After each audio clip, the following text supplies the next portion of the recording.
Hello, so today's video is about how to fit the hazard lights on the Adventure 390. So I'll be showing you how the fitting is done and as well as the circuit diagram and how you can do it yourself once you have all the tools required. It's a pretty easy fix, so let's get started. So now you have to remove the pillion seat and unscrew the hand grips for the pillion. As you can see, I have a Himalayan top rack fitted with a few bolts and clamps, so I have to kind of balance this out, and it's pretty difficult to remove this while holding the phone with the second hand. Thank you Sajal Gupta for dragging me to gym every day. So after removing this, I'll remove the other front two screws. So now we remove the front screws of the hand grip. This top rack is pretty hard to manage. I waiting for when Carbon Racing releases their top rack so I can just directly fit that on this and remove this Himalayan top rack with all the clamps. It's also putting unnecessary pressure on the hand grip and the screws. So let me just remove this and skip ahead. The next thing to remove is this plastic fairing, for which we have to remove two screws on the side. You need another Allen key for this, and once you remove this on each side, this entire plastic portion will just come out, exposing the auxiliary ports, I mean the accessory ports, as well as the connections for the uh, indicator lights.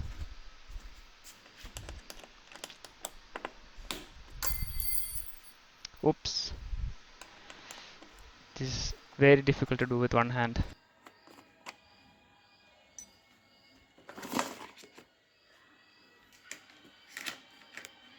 So now the accessory ports and the indicator light ports are open, and now we'll start with the wiring and I'll show you how the wiring is done.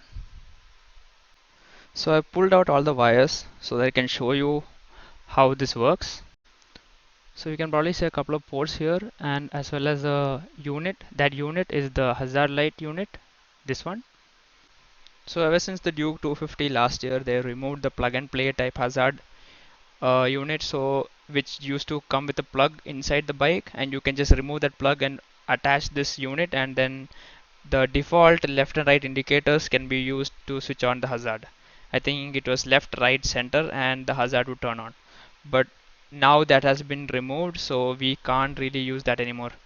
Moving on to the left indicator connector, and this is the right indicator connector. For both these connectors, when the clip is facing your side, the right is the positive terminal and left is the negative terminal. So you have to wire it to the positive terminal, which is the right side of both connectors. And last comes the accessory ports. So there are basically two sets of accessory ports named 2.1, 2.2, 2.3 and 2.4. Each pair is a positive and negative points. The blue and red colored one being the positive and the yellow and black colored one being the negative. So let's now see how this connection is done.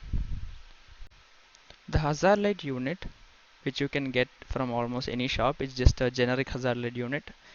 This one is a KTM hazard light unit which I got for 1500 rupees from Bikers Lab.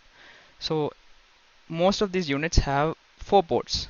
As you can see, there are 2 yellow wires, 1 red wire and 1 black wire. The 2 yellow wires are the output of the unit which go to the indicator inputs, which is the left indicator and the right indicator.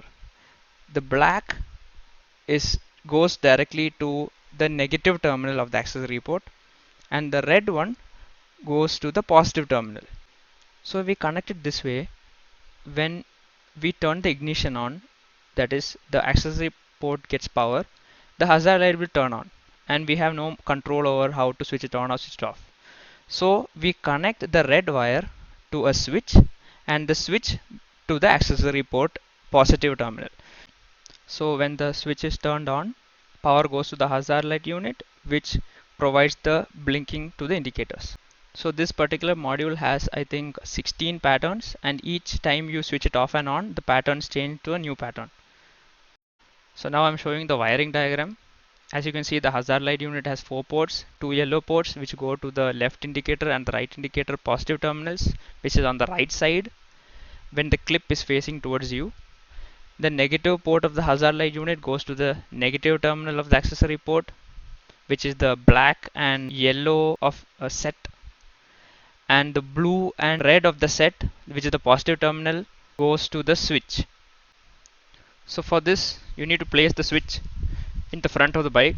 So you have to thread 2 wires from the front of the bike to the back of the bike. It is usually done through the body of the bike, so that in case you need any more accessories, you can just use this port as an input instead.